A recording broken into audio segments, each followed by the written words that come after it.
They are calling for a coup. Laura Ingraham, and this is right out in the open. Democrats are right out in the open calling for a military takeover, refusing orders, all these other things. I mean, even under Biden, we know how I have a disdain for Biden and all that woke stuff he was pushing in the military. No one on the right, no conservative came out and said they should defy Biden's orders. I mean, this is ridiculous. And they're in the open. They're in 4K saying these things. It's disgusting. So we're going to play the clip and hear what Laura Ingraham has to say about all this. But before we get started, go ahead and hit that like button. Share this out so we can get this information out there. Subscribe if you're not already a subscriber. And hit that alarm bell so you know when I'm putting out new stuff. Also, check out my link tree in the description. There you'll find a link to my Patreon. That's where I talk about things that I can't talk about here. There's also a link to my Instagram and my X account, so follow me there as well. All right.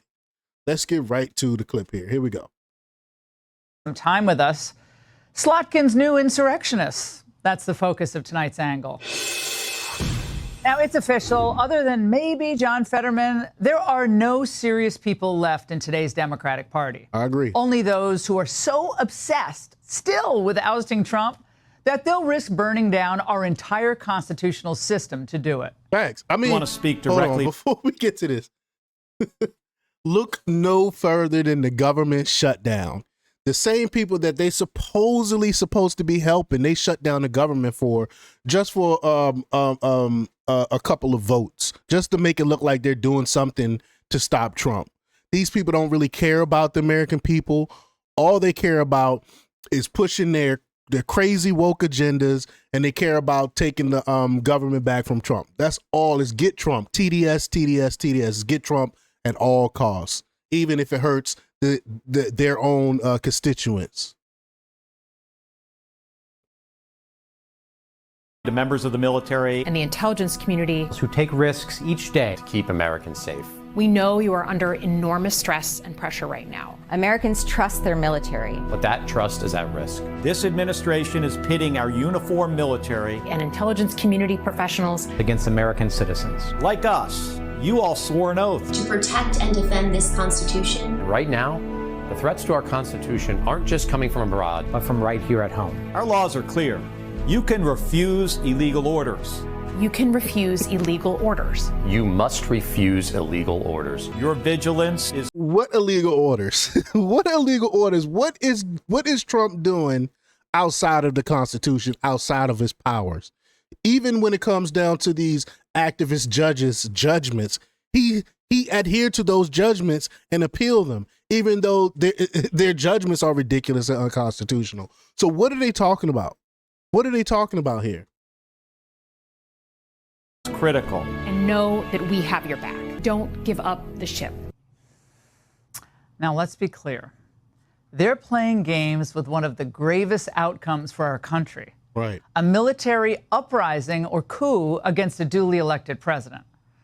Of course, being the frauds that they are, many of these same Democrats and others have accused Trump of doing exactly what they're tiptoeing toward right now. Donald Trump does not back the blue. He backs the coup. The president incited an insurrection. There was an attempted political coup organized by the President of the United States. January 6th was the culmination of an attempted coup. An element of the Republican Party believes their political viability hinges on the endorsement of an attempted coup. And Senator Slotkin, who thinks a lot of herself, CIA tried to spook. justify turning the military against the White House with a series of empty left-wing talking points. Trump is following the same playbook as almost every authoritarian in history. And from everything we've seen so far, the Caribbean strikes, the list of domestic terrorists, military and law enforcement deployments across our American streets. I mean, who are the people that voted for her to be their senator? A CIA spook. You going to trust that person to be your representative? Are you for real?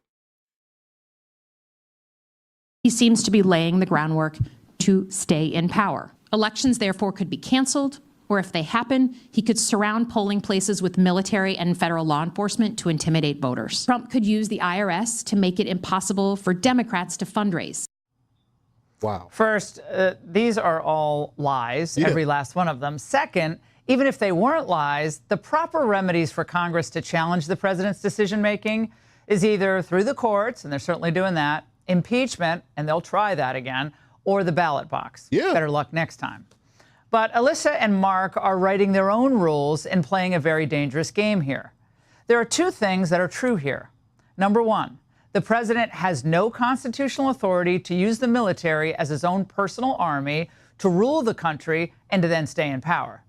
And number two, the Army must obey the legitimate commands of the civilian commander-in-chief elected by the American people. Facts. Now, members of the armed forces are not policymakers. They don't make decisions in the moment about whether they like an order or whether they think it's legal. It's just not how it works. It's not. And it's a fact that General Mark Milley seemed to have forgotten when he reached out to reassure the Chinese, remember back in October of 2020, about what would happen after the election. He tried to explain himself to Congress. With respect to the Chinese calls, my task at that time was to de-escalate. My message again was consistent. That's not what the military does. You don't do that. You're not there to de-escalate anything. That's not your job as a military officer. It's to de-escalate. That's not what that is. How did he get away with this, man? Stay calm, steady, and de-escalate. We are not going to attack you. A lot of white rage there.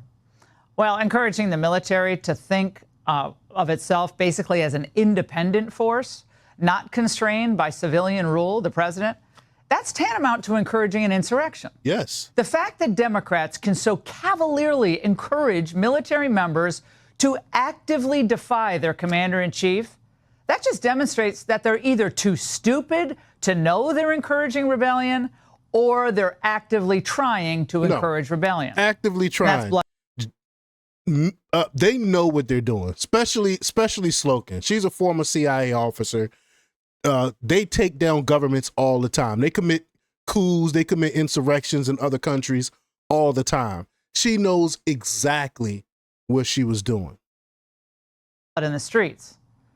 And who then controls the nukes, by the way? This woman? Now, if any member of Congress believes that the military should regard and disregard an order from President Trump, well, either now or they should have in the past disregarded an order from President Trump, then that member of Congress needs to come on television, this show or another, and cite the statute or the constitutional provision that has been violated.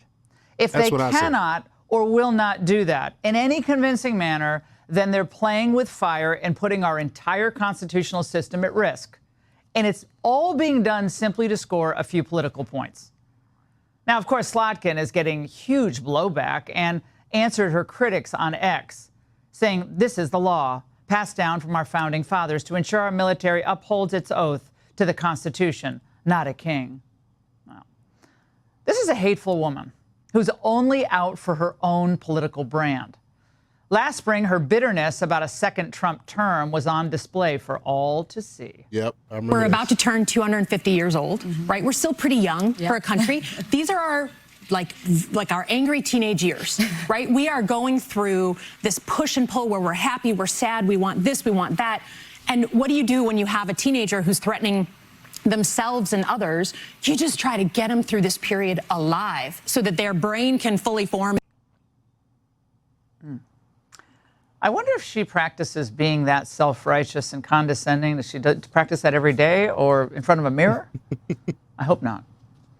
Now, this military uprising idea is just another bad act by bad actors and a bad play. Their lines are stale and they're unconvincing. Again, the real threats to democracy are in their party, nudging us toward this military coup, their opposition to voter ID, universal mail-in ballots, of course, vulnerable to fraud, trying to strip Trump's name off the ballot, by the way, defeated unanimously by the Supreme Court. And naturally, Slotkin got that one wrong as well. Yep. Would you be comfortable with a court, not voters, with a court making that decision? Colorado obviously knew what they were doing when they put this case together. They're trying to push to have this metered out in federal court, and now it will be. It makes sense. Frankly, in Colorado, we've got similar cases going on here in Michigan and other states to let the courts meter this out.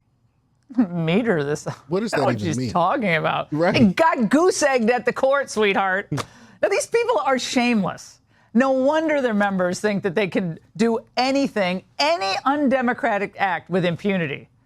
And that was what hard-left Congressman Chuy Garcia must have thought when he received a vote of disapproval after his sleazy move to bypass the voters to slip in his chief of staff to replace him.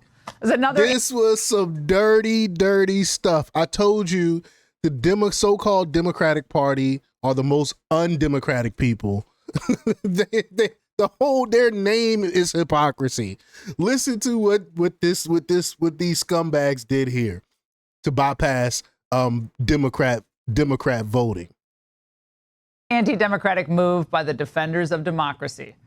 So these are unserious, dangerous people. She doesn't go into it. They care about one. This is what happened. That guy, he pretended like he was gonna run. He was gonna run another election up until the last date where anyone else can go for the Democratic ticket. And so, right on the last day, I think one of his advisors, someone that worked for him, I can't remember what their official title was, went and signed in as the Democrat to run for as the Democrat ticket. And I can't remember what let me rewind it. Does it show what state he's from? Yeah, I don't know. It doesn't say. I can't remember what state he's what state he's from. But they waited till the last day for his official to come in. His advisor, whoever used to work for him, to come in and run on a Democratic ticket. And it's a Democrat area, so whoever wins this ticket is going to win the seat. So he'll go in on the Democrat ticket unchallenged. Dirty, dirty, dirty, dirty tactics. No primary or anything. Similar to what they did with Kamala Harris. So the Democrat Party don't allow you to vote. Same thing they did with Hillary Clinton over. They chose Hillary Clinton over Bernie Sanders without voting. This is par for the course for the Democrat Party. This is how they run things. They are anti-democratic. By the defenders of democracy. So these are unserious, dangerous people. They care about one thing: raw power. They will do anything, say anything to convince you in the midterms and the next presidential election to trust them again. Don't. And that's the angle. Some time with us. Facts. But y'all let me know what y'all think about all this. Leave y'all comments down below. Like, share, and subscribe, and check out jjthepsychotherapist.com for the latest in news. Until next time, peace.